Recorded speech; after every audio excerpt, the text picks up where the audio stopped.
To make sure that you have a lot of prio in that bot lane. We've seen Aphelios' Gumushi and Carrier come to mind, be able to win basically every lane just through the sheer pushing power that it has. And I was looking at maybe a Gragas. I think a Gragas also is nice into what we've seen thus far here from Mad. But Birdle's moving down the river as well. There's the Emperor's Divide. It delivers BDD into the pit, but the Q's going to connect from Clint. Safeguard's going to be there as well. The Blast Cone makes it a party as the Gwen puts down the field, but I don't know whether it's quite going to be enough for them to win the fight as in goes Clint one more time. And Amit down to half health, but he's still going to have to run away. Gen G find the skirmish this time around. In fact, BDD does close to 40% of the team's damage. It's insane. So far over the 3 games that they've played. But now, potentially looking for something. BDD's going to find a stun onto Humanoid, but he gets out of it. Does have Emperor's Divide and finds it onto the Syndra, but it's a 1-for-1 for now. Kazi not exactly finding too much value from the ultimate, but already a lot of the damage has been done, and life will have to fall as well. And there's just no answer to this, unfortunately, for Mad. And what can you do? Your jungler's on the other side of the map. Or get taken down just through poke as Birdle teleporting on this turret here. Not exactly the greatest move. Yeah, Elioya is going to be biding his time, though, as the teleport from Humanoid comes through as well, and this is the 3-man dive. Yeah, you're not going anywhere, Birdle, unfortunately. Can he find one back? And the answer is no. Amit's just going to move out of the turret range. And this is going to be even more now with the Rift Herald potentially going down. Yeah, I mean, the timing of this is so thin as well. Like, if you don't actually have that Rift Maker as Armit, you don't do quite enough damage. The, shield bow is going to be so awesome for Birdle in a moment like this to survive as well. Like, that was really razor thin, the timing. Rolling with the facts here. Not going to comment on this as the teleport comes through. Thank you very much, Amit, for bringing us back towards this game. Ruler and Life now in a tricky situation. 4 members of the Mad Lions moving around, but Amit maybe a little bit further forward. Does put down the miss. The flash comes out from Clid there as the Solar Flare immediately going to get cleansed, and Gen G now feeling like they may have bore the brunt of most of the aggression, as that Scat of the Week was fantastic. Humanoid not going to find the Emperor's Divide. He's a player who's going to hit the clutch engage or disengage in really important team fights or skirmishes like this one on Gen G, and in a subsequent fight that can provide opportunity for Mad Lions. But they do actually need to capitalize on that, because in terms of overall gold, it is Gen G that is now starting to pull slightly ahead. So yes, Karzi is going to push top, but there's no easily available turret for him to grab. Plates have already fallen down. This is important, this is valuable, but this Infernal Soul now, and you're now 2 Drakes closer to what is going to be the most powerful objective in the game, pre-Elder.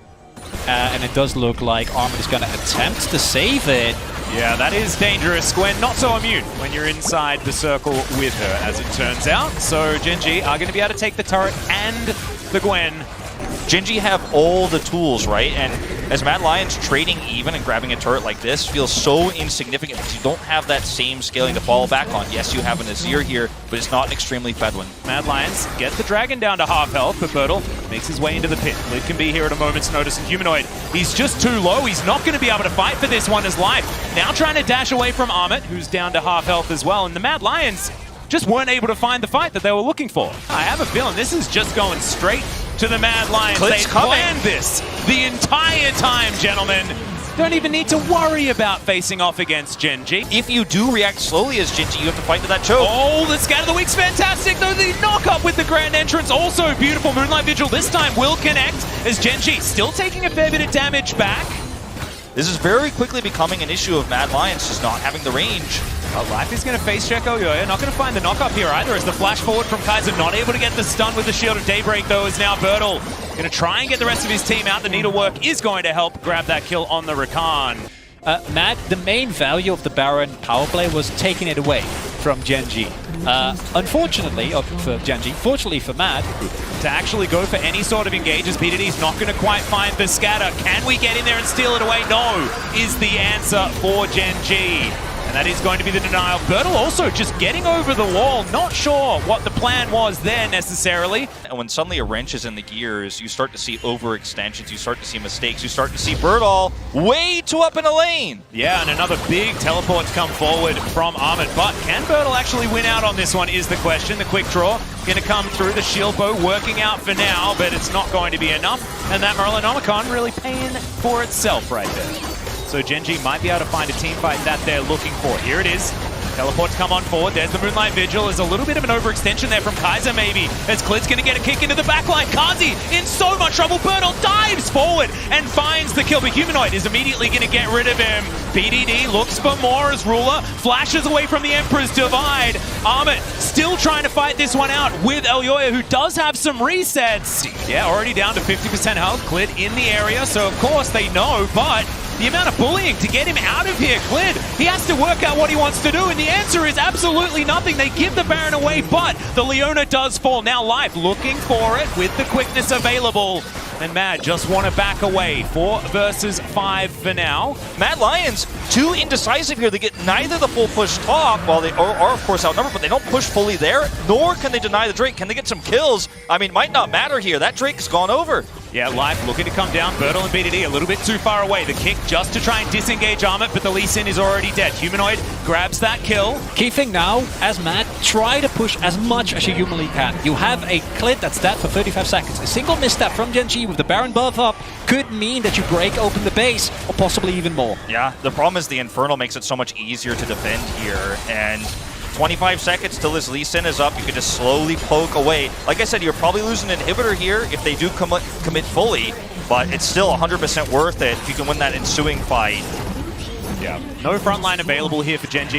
But you're not going to be able to use this Infernal Soul to just outright win the game unless Mad Lions give you an opportunity. Yeah, it's a huge kickback. The stun comes through as well, and you can't hold out of the gameplay button as BDD's going to get slowed down. Humanoid looks to try and be the hero, but Life is going to help shut him down with another beautiful knock-up. Stopwatch check, 5 stopwatches, 1 Guardian Angel, and the Baron goes down. This Baron is going down extraordinarily quickly. Ruler, can he find the Moonlight Vigil this time? And it's going to be stolen by Klid. The 3-man knock-up as well, as right into the backline they go. Humanoid unable to find the value on the Azir this time, and Gen G will just wipe Mad off the face of the rift, and that will be the end of the game. And it was so close until it wasn't, and they get blown up. And as anticlimactic of an ending as anyone could have hoped for. I mean, that was one way to say, look, we have this really fast Baron clear time, and to Mad's credit, I respect the decision. They had vision and control. Gen G didn't know. They got away with it once earlier on in the first Baron, but this was a bridge too far. You commit so hard, and Gen G do suss it out this time. This time they rotate in.